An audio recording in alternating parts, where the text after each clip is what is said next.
ಲೋಕಸಭೆ ಉಪಚುನಾವಣೆಗೆ ಎಲ್ಲ ಪಕ್ಷಗಳು ಭರದ ಸಿದ್ಧತೆಯಲ್ಲಿ ತೊಡಗಿದೆ. ಅದರಲ್ಲೂ ಕಾಂಗ್ರೆಸ್ಗೆ ಇದು ಪ್ರತಿಷ್ಠೆಯ ವಿಷಯವಾಗಿದೆ. ಹೀಗಾಗಿ ಅಭ್ಯರ್ಥಿಗಳ ಆಯ್ಕೆಗೆ ಭಾರಿ ಪೈಪೋಟಿ ಏರ್ಪಟ್ಟಿದೆ.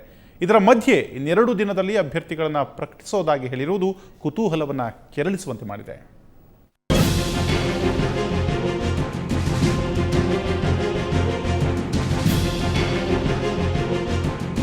ರಾಜ್ಯ ರಾಜಕೀಯ ತೀವ್ರ ಚರ್ಚೆಗೆ ಗ್ರಾಸವಾಗಿರೋದು ರಾಮನಗರ ಮತ್ತು ಮಂಡ್ಯ ಲೋಕಸಭಾ ಕ್ಷೇತ್ರದ ಉಪಚುನಾವಣೆ.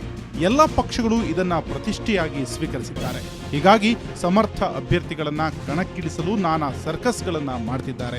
ಇದರ ಮಧ್ಯೆ ಕಾಂಗ್ರೆಸ್ನ ಹಿರಿಯ ಮುಖಂಡ ಎಸ್.ಎಂ. ಕೃಷ್ಣ ಸೋನಿಯಾ ಗಾಂಧಿಗೆ ಪತ್ರ ಬರೆದಿದ್ದು, ನಿಷ್ಠಾವಂತ ಕಾರ್ಯಕರ್ತರು ಮತ್ತು ಪಕ್ಷಕ್ಕಾಗಿ ಕನಿಷ್ಠ 2 ವರ್ಷ ದುಡಿದವರಿಗೆ ಮಾತ್ರ ಸ್ಥಾನಮಾನ ನೀಡುವಂತೆ ಮನವಿ ಮಾಡಿದ್ದಾರೆ. ವಿಧಾನಸಭೆ ಚುನಾವಣೆಯ ಬಳಿಕ ಮೌನಕ್ಕೆ ಶರಣಾಗಿದ್ದ ಕೃಷ್ಣ ಇದ್ದಕ್ಕಿದ್ದಂತೆ ಸೋನಿಯಾ ಗಾಂಧಿ ಅವರಿಗೆ ಪತ್ರ ಬರೆದಿರುವುದು ಪಕ್ಷದಲ್ಲಿ ಅಚ್ಚರಿ ಮೂಡಿಸಿದೆ. ಕಾಂಗ್ರೆಸ್ನ ಸಿದ್ಧಾಂತ ಪಾಲಿಸಲು ಬದ್ಧರಿರುವ ಬಗ್ಗೆ ಪರಿಶೀಲಿಸಬೇಕು ಎಂದಿದ್ದಾರೆ. ಈ ಮೂಲಕ ನಿಷ್ಠಾವಂತರ ಪರ ಕೃಷ್ಣ ಬೆನ್ನಿಗೆ ನಿಂತಿದ್ದಾರೆ. ಇನ್ನೊಂದೆಡೆ ಉಪಚುನಾವಣೆಗೆ ಅಭ್ಯರ್ಥಿ ಆಯ್ಕೆ ಬಗ್ಗೆ ಪ್ರತಿಕ್ರಿಯಿಸಿರುವಂತಹ ಕೆಪಿಸಿಸಿ ಅಧ್ಯಕ್ಷ ಪರಮೇಶ್ವರ್ ಇನ್ನೆರಡು ದಿನದಲ್ಲಿ ಅಭ್ಯರ್ಥಿಗಳ ಹೆಸರು ಪ್ರಕಟಿಸೋದಾಗಿ ಹೇಳಿದ್ದಾರೆ.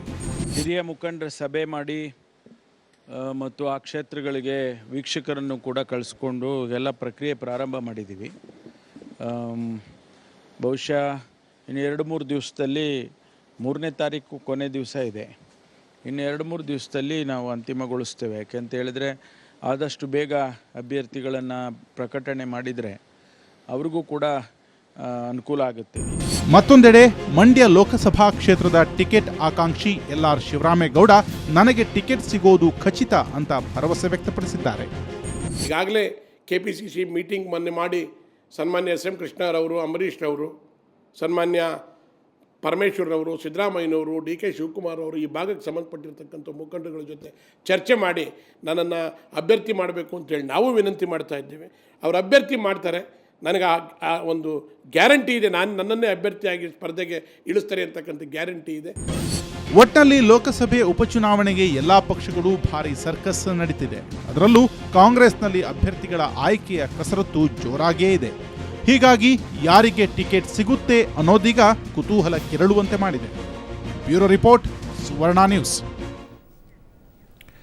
ಚಿತ್ರದುರ್ಗ ತಾಲೂಕಿನ ಬೀರಾವರ ಕ್ರಾಸ್ನಲ್ಲಿ ನಡೆದ ಅಪಘಾತದಲ್ಲಿ ಬೆಂಗಳೂರಿನ ಗೋಸಾಯಿ ಮಠದ ಸುರೇಶ್ವರಾನಂದ ಭಾರತಿ ಸ್ವಾಮೀಜಿ ಸಾವನ್ನಪ್ಪಿದ್ದಾರೆ. ಸ್ವಾಮೀಜಿ ಸ್ಥಳದಲ್ಲಿಯೇ ಸಾವನ್ನಪ್ಪಿದ್ದು ಅವರ ಸಹಾಯಕರಾದ ಇನ್ನಿಬ್ಬರು ಗಂಭೀರವಾಗಿ ಗಾಯಗೊಂಡಿದ್ದಾರೆ.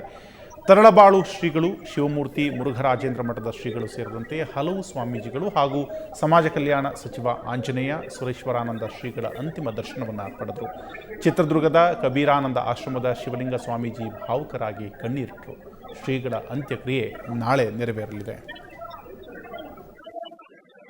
ಅವರ ನೇತೃತ್ವದಲ್ಲಿ ಸಮಾಜ ಇವತ್ತು ಬಹಳ ಚೆನ್ನಾಗಿ ಸಂಘಟನೆ ಆಗ್ತಾ ಇತ್ತು. ಇವತ್ತಿನ ಈ ಸಂದರ್ಭದಲ್ಲಿ ಅವರು ಅಪಘಾತಕ್ಕೆ ಒಳಗಡೆಯಾಗಿ ಇವತ್ತು ದೈವಾಧೀನರಾಗಿದ್ದಾರೆ, ನಿಧನರಾಗಿದ್ದಾರೆ. ಸ್ವಾಮಿಗಳು ತುಂಬಾ ಸ್ನೇಹಜೀವಿಗಳು, ಹೇಳಬೇಕು ಅಂತಂದ್ರೆ ಸವ್ಯಸಾಚಿಗಳು. ಬಲ ಭುಜ ಮುರಿದಂತೆ ಆಗಿದೆ. ಅವರ ಅಗಲುವಿಕೆಯು ನನಗೆ ಸಹಿಸಿಕೊಳ್ಳಕ್ಕೆ ಆಗ್ತಾ ಇಲ್ಲ. ನ್ಯೂಸ್ ಅವರು ಮುಂದುವರಿಯುತ್ತೆ ಒಂದು ಬ್ರೇಕ್ ನಂತರ.